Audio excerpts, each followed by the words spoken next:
আমি তো একেবারে ভর্তা ভাতে বাঙালি, তাই যে দেশেই যাই না কেন আমার বাংলা খাবার খুঁজে বের করতে হয়। আসসালামু আলাইকুম।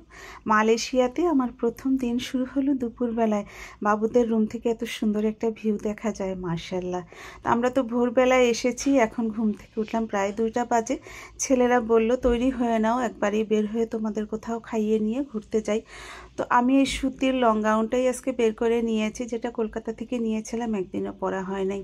তৈরি হয়ে নেবার পর ওরা বলেছিল শীতের একটা কাপড় আনতে, যেখানে যাব প্রচুর শীত। আমি একটা ব্লেজারই নিয়ে এসেছিলাম। ওদের এই রুমে যে এত বড় একটা মিরর আছে আমি জানিই না, আমি ছোট মিরর দিয়ে তৈরি হলাম। ওদের উপরে উঠবার নামবার ব্যবস্থাটা এমন লেগেছে আমার, আমার মনে হয় আমি এখানে থাকতে গেলে 6 মাস আমার এই ট্রেনিংটাই নিতে হতো। তো আর পার্কিং দিয়ে নামতে হয় ঘুরে ঘুরে ঘুরে ঘুরে, মাথাটা একেবারে ঘুরে গিয়েছিল ভোরবেলা যখন আমরা এসেছিলাম। এখন নামবার সময়ও ঠিক তেমনটাই হলো। আমি বুঝি না এখানে নাম্বার সিস্টেম এমন কেন, গাড়িটা কেন এত উপরে তুলতে হবে, গাড়ি সবসময় নিচে রাখবার ব্যবস্থাটাই আমরা দেখে এসেছি। তো যাই হোক, যেই দেশে যেই নিয়ম, 2 বোন 2 বাচ্চা সহ বের হয়ে গেলাম। প্রথমে আমরা খেয়ে নেব, আর প্রথমবার কোনো শহরে আসলে আসলে সব কিছু দেখেই ভালো লাগে। হঠাৎ দেখি ঢাকা হাজি বিরিয়ানি, অবাক হওয়ার মতো ব্যাপার না? তো যাই হোক, বাচ্চারা আমাদের একটা বাংলা হোটেলে নিয়ে গিয়েছিল।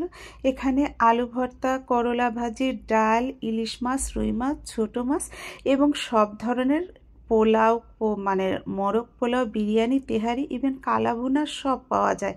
তো আমাদের তো আসলে একটু ডাল ভর্তা ভাজি এই টাইপের খাবারই বেশি পছন্দ। আর যেহেতু আমরা কালকে সেই লাউঞ্জে খেয়েছিলাম, তারপর এখানে এসে আর খাই নাই। আমরা 2 বোন আমাদের পছন্দ মতো ভর্তা, ডাল, ভাজি আর চিংড়ি মাছ ধুন্দল দিয়ে আমি বাসায় এমন একটা তরকারি রান্না করি, সেম এই টাইপের একটা তরকারি পেয়েছিলাম। আর তারপরে 2 বোন 2টা চাও নিয়ে নিয়েছিলাম, যে একবারে লাঞ্চ তো হলোই, চা কফি যেটাই পাওয়া যায় খেয়ে আমরা বের হয়ে যাব। রাত পর্যন্ত হয়তো আমাদের বাইরে ঘোরাঘুরি করতে হবে। তো বাচ্চারাই আসলে খুব ভালো একটা শিডিউল মিলিয়ে রেখেছে, ওরা কবে আমাদের কোথায় নিয়ে যাবে, আর ওদের ক্লাসের সাথে ওদের কাজের সাথে মিলিয়ে ওরাই পারবে। আসলে আমরা তো জানি না ওদের কবে ক্লাস থাকে কবে কাজ থাকে। তো যাই হোক, ওরা খুব সুন্দরভাবে মিলিয়ে নিয়েছে। আজকের দিনের জন্য আমাদের রেখেছে কোন মেঘের শহরে আমাদের নিয়ে যাবে। তো আমরা 2 বোন ভীষণ এক্সাইটেড। আর চাটা খেয়েই মনে হলো কিছুটা এলাচ দিয়া, আর যে গরম মশলার চা আমি একদম খেতে পারি না, কিন্তু অতটাও ছিল না, একটু হালকা ফ্লেভার ছিল, তাই পরে খেতে পেরেছিলাম।